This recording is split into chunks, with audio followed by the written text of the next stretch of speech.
Hello friends, welcome to my channel Sahu science classes. तो friends, कक्षा 11 यानी कि क्लास 11th की फ़िज़िक्स भौतिक विज्ञान हम कर रहे हैं। यूपी बोर्ड और अदर बोर्ड जिसमें भी हिंदी में फ़िज़िक्स है, भौतिक विज्ञान है, उसके लिए सबके लिए ये वीडियो इम्पॉर्टेंट है। और आज का जो हमारा टॉपिक है और चैप्टर है वो है विमीय विश्लेषण और विमा। और आपको पता है कि आप 11th में विमा पढ़ेंगे, 12th में और आगे हर जगह ये काम आएगी। तो इस वीडियो को ध्यान से देखिएगा, 11th का पूरा बेसिक है इसमें। तो आइए शुरू करते हैं और फ्रेंड्स के साथ शेयर ज़रूर कर दीजिएगा जो भी आपके 11th वाले हैं। तो देखिए, सबसे पहले मैं बात करूं विमा की। तो विमा क्या होती है? तो देखो बच्चों, विमा मूल मात्रकों के ऊपर चढ़ाई गई घातों को विमा कहते हैं। क्या होता है? मूल मात्रकों के ऊपर चढ़ाई गई घातों को विमा कहते हैं। देखो होता क्या है, मैं आपको समझा दूं, ध्यान से समझिएगा। बहुत ही ईजी बात है ये कि आपने देखा होगा मीटर पर सेकंड स्क्वायर, है ना। तो ये मीटर के ऊपर घात कितनी है? 1 है, और सेकंड के ऊपर कितनी है? 2 है ना। या फिर इसको हम मीटर इंटू सेकेंड की पावर -2 लिख सकते हैं। इस तरीके से लिख सकते हैं, नहीं लिख सकते हैं। तो इसको जो घातों को रिप्रेजेंट कर रहा है ना, है ना। अब यहाँ पर m की जगह पे एक हम कैपिटल लेटर ले लेंगे, सेकंड की जगह पे कैपिटल लेटर ले लेंगे, और फिर इनको अरेंज कर देंगे एक बड़े से ब्रैकेट में। तो इसको हम बोलते हैं डायमेंशन, यानी कि विमा बोलते हैं। ठीक है। तो विमा क्या होता है? मूल मात्रकों के ऊपर चढ़ाई गई घातों को हम क्या कहते हैं? विमा कहते हैं। भौतिक विज्ञान में प्रमुख रूप से 5 विमाओं का उपयोग किया जाता है। कितने? 5 विमाओं का उपयोग किया जाता है। ठीक है, ध्यान से समझिएगा। देखो, सबसे पहले हम द्रव्यमान की बात करें तो द्रव्यमान को हम इंग्लिश में कैसे बोलते हैं? मास से। तो द्रव्यमान के लिए आप जो विमा यूज़ करेंगे उसको बोलेंगे कैपिटल M। क्या बोलेंगे? Capital M। फिर है लंबाई। लंबाई क्या होती है? लेंथ। अब देखो एक चीज़, लंबाई है, लेंथ है, तो आपने देखा होगा कि जो लंबाई है उसका मात्रक क्या होता है? मीटर होता है, लंबाई का मात्रक। अब जब लंबाई का मात्रक है मीटर, तो चौड़ाई का मात्रक भी मीटर होता है। चौड़ाई का होता है और ऊंचाई का भी मात्रक मीटर होता है, और दूरी का मात्रक भी मीटर होता है, और विस्थापन का मात्रक भी मीटर होता है। तो आपने देखा कि जिन के मात्रक क्या होते हैं? मीटर होते हैं। वो सब क्या होती हैं? एक तरीके की लंबाइयाँ होती हैं, वो सब एक तरीके की लेंथ होती हैं। तो इसलिए लेंथ के लिए क्या यूज़ होता है? एल यूज़ होता है। तो दूरी, विस्थापन, इन सब के लिए क्या यूज़ होगा? एल यूज़ होगा। अब आता है समय। समय टाइम से रिप्रेजेंट करते हैं, तो हम टी से रिप्रेजेंट करेंगे। विद्युत धारा आपने पढ़ा होगा, है ना, इलेक्ट्रिक करंट, जिसका मात्रक होता है एम्पियर, तो इसको ए से ही डिनोट करते हैं। और लास्ट बचता है आपका ताप, टेम्परेचर, यानी कि जिसको हम थीटा से डिनोट करते हैं। आ गई मेरी बात समझ में? इसके बाद विमाओं को हमेशा अंग्रेजी के कैपिटल लेटर तथा कैपिटल ब्रैकेट द्वारा निम्न रूप से लिखते हैं। देखो इस तरीके से कैपिटल लेटर हमारे पास 5 हैं, M, L, T, A, theta. तो सबसे ज़्यादा यूज़ होंगे ना M, L और T, स्टार्टिंग के तीनों होने वाले हैं। तो इसको ध्यान से समझिएगा, M, L, T, A और थीटा। अब आपने पुरानी वीडियो में पढ़ रखा है कि व्युत्पन्न राशियाँ क्या होती हैं, है ना, जो मूल मात्रकों की और मूल राशियों की सहायता से प्राप्त होती हैं, वो मूल राशि व्युत्पन्न राशियाँ होती हैं। व्युत्पन्न यानी कि किसी और के द्वारा उत्पन्न हो रही हो। देखो क्षेत्रफल, ध्यान से देखिए विमाओं को, है ना। मैं आपको एक एक बताऊंगा अच्छे से कि क्षेत्रफल है। अब क्षेत्रफल बराबर क्या होता है? क्षेत्रफल का फॉर्मूला क्या होता है? देखिए, सबसे पहले आपने देखा क्या कि क्षेत्रफल, तो क्षेत्रफल का फॉर्मूला क्या होता है बेटा? क्षेत्रफल का फॉर्मूला होता है लंबाई गुणा चौड़ाई। अब ध्यान से देखिएगा क्या होता है? लंबाई और गुणा में चौड़ाई। तो देखिए यहाँ पर आ गया क्षेत्रफल। अब क्षेत्रफल का फॉर्मूला क्या होता है? लंबाई और गुणा में चौड़ाई। तो विमा निकालनी है हमें क्षेत्रफल की। अब कैसे निकालेंगे, है ना, बेसिक है। ये मत भूलिएगा कि आपको आती है, हम इसको नहीं देखे आगे बढ़ा देते हैं। नहीं, आपको बेसिक समझना है। जितना बेसिक समझ लेंगे, स्ट्रांग हो जाएगा, उतना ही आगे चल के कोई प्रॉब्लम, किसी भी विमा को, हर विमा को निकाल सकते हैं आप। तो लंबाई गुणा चौड़ाई। लंबाई का मात्रक क्या होता है? मीटर, इंटू चौड़ाई का मात्रक क्या होता है? मीटर। अब मीटर इंटू मीटर क्या हो गया? Metre square. अब हमने देखा मीटर क्या है? मीटर एक तरीके की लेंथ होती है ना, लेंथ का ही तो मात्रक होता है मीटर। तो इसके लिए क्या हो जाएगा? एल और स्क्वायर। तो इसकी ये विमा हो गई। उसके बाद आता आयतन। उसके बाद क्या आता है? आयतन। तो देखो, अब आयतन को देखो, तो आपको विमा के लिए क्या पता होना चाहिए? आपको विमा के लिए बहुत इंपॉर्टेंट चीज़ क्या है? फॉर्मूला पता होना चाहिए। अगर आपको फॉर्मूला पता है तो आप सब कुछ कर सकते हैं, आप किसी की भी विमा निकाल सकते हैं।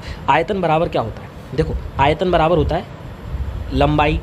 अब देखो, लंबाई गुणा में चौड़ाई, और गुणा में मोटाई भी होता है, ऊंचाई भी होता है, कुछ भी लिख सकते हैं। तो देखो, लंबाई का मात्रक क्या होता है? मीटर, चौड़ाई का मीटर, और इंटू ऊंचाई का मीटर। तो देखो मीटर क्यूब हो गया, और अभी हमने देखा कि मीटर के लिए हम क्या लगाएंगे? एल लगाएंगे। तो ये क्या हो जाएगा? एल क्यूब हो जाएगा। आ गया मेरी बात समझ में? अब देखो आयतन। अब आयतन के बाद क्या है? आयतन के बाद आप देखेंगे चाल या फिर वेग। चाल या फिर वेग।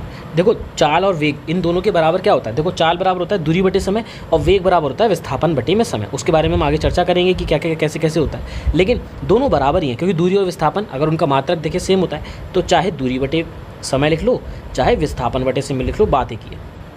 आई मेरी बात समझ में? तो देखो दूरी या विस्थापन का मात्रक क्या होता है? मीटर होता है। बटे में समय का क्या होता है? सेकंड होता है। तो क्या हो जाएगा? मीटर की जगह पे आ जाएगा एल और अपॉन में सेकंड की जगह पे क्या आ जाएगा टी। अब क्योंकि हमें इन्हें क्या रखना है? हमें ब्रैकेट में रखना है। अब देखो यहाँ पर ये दो अलग अलग ब्रैकेट है, लेकिन हमें एक ही ब्रैकेट में करना है। इसका मतलब नीचे वाले को ऊपर ले जाना होगा। जब नीचे वाले को ऊपर ले जाएंगे तो एल है, टी की पावर नीचे कितनी है? 1। ऊपर जाएगी, कभी भी क्या होता है? ऊपर से नीचे आती है, नीचे से ऊपर आती है, तो साइन चेंज हो जाता है पावर के। तो एल और टी की पावर कितनी हो जाएगी? -1 हो जाएगी। तो ये होगी एल टी की पावर -1। आई मेरी बात समझ में? अब चाल के बाद हम देखेंगे, चाल और वेग के बाद हम देखेंगे त्वरण को। तो देखो ध्यान से, देखो विमा से विमा निकलती जाती है, तो त्वरण बराबर क्या होता है? वेग परिवर्तन, यानी कि वेग लिख दूँ क्योंकि आना तो वेग ही है, और बटे में समय। अब वेग की विमा आपने देखी अभी, ये वेग की विमा हो गई, तो एल टी की पावर -1 और अपॉन में समय की क्या होती है? टी। अब मैं मात्रक नहीं रख रहा, अब मैं डायरेक्ट विमा रख रहा हूँ, बहुत ईजी हो जाएगा। अब देखो ये टी की पावर कितनी है? 1। ऊपर जाएगी तो कितनी हो जाएगी? -1 हो जाएगी। तो देखो एल टी की पावर -1 और इंटू में टी की पावर -1। इस तरीके से हमने लिख दिया इसको। अब देखो ध्यान से, टी वाले का टी वाले से मल्टीप्लाई हो जाएगा, तो बातें क्या होती हैं? ऐड हो जाती हैं। तो -1 और -1 कितना हो जाएगा? एल टी की पावर -2। और ध्यान रखिएगा हमें क्या करना है इसको? हमें इसको ब्रैकेट में बंद करना है जरूर, ठीक है? तो ये हो गया त्वरण। इसके बाद आता है बल। तो बल बराबर क्या होता है आपको पता है? द्रव्यमान और गुणा में त्वरण, ठीक है? तो द्रव्यमान की जगह पे क्या आ जाएगा? m और इंटू में a, ठीक है? द्रव्यमान क्या होता है? मास से रिप्रेजेंट करते हैं द्रव्यमान को, ये होता है m, और त्वरण क्या होता है? a होता है। अब देखो, अब ध्यान से दो चीज़ें हैं, या तो मात्रक लिख लो, मीटर का क्या, मास का क्या होता है द्रव्यमान का? किलोग्राम, और इंटू में इसका क्या होता है? मीटर बटे में सेकंड स्क्वायर। दो तरीके बता रहा हूँ आपको, ध्यान से समझिएगा, बहुत ही अच्छे से आपको विमा अच्छे से हो जाएंगी। तो किलोग्राम की जगह पे क्या आ जाएगा? m, मीटर की जगह पे क्या आ जाएगा? l, और अपॉन में सेकंड स्क्वायर की जगह पे क्या आ जाएगा? T square. अब देखो टी स्क्वायर को ऊपर ही तो ले जाना है, टी स्क्वायर को ऊपर ले जाएंगे तो क्या हो जाएगा? m l टी की पावर -2।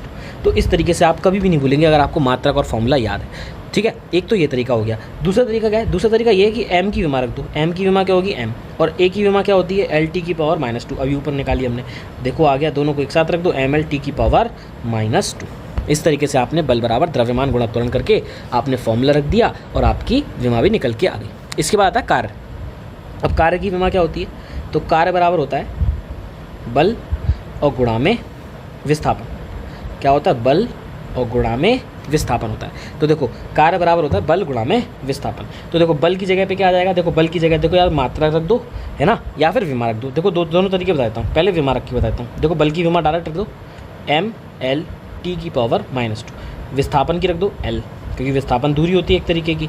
अब देखो l इंटू एल क्या हो जाएगा? l स्क्वायर हो जाएगा, तो m l स्क्वायर टी की पावर -2 हो गया। एक तो ये हो गई विमा निकालने का तरीका। दूसरा इनके मात्रक रख दो। देखो बल का क्या होता है? बल का होता है किलोग्राम इंटू मीटर और बटे में सेकंड स्क्वायर, यही तो था, बटे में सेकंड स्क्वायर। इंटू में विस्थापन का क्या हो जाएगा? मीटर हो जाएगा। तो देखो मीटर इंटू मीटर क्या हो जाएगा? मीटर स्क्वायर हो जाएगा। किलोग्राम की जगह रखोगे m, मीटर स्क्वायर की जगह पे हो जाएगा l स्क्वायर, और अपॉन में सेकंड का हो जाएगा t स्क्वायर, सेकंड स्क्वायर का। ये ऊपर जाएगा तो क्या हो जाएगा? m l स्क्वायर और t की पावर -2।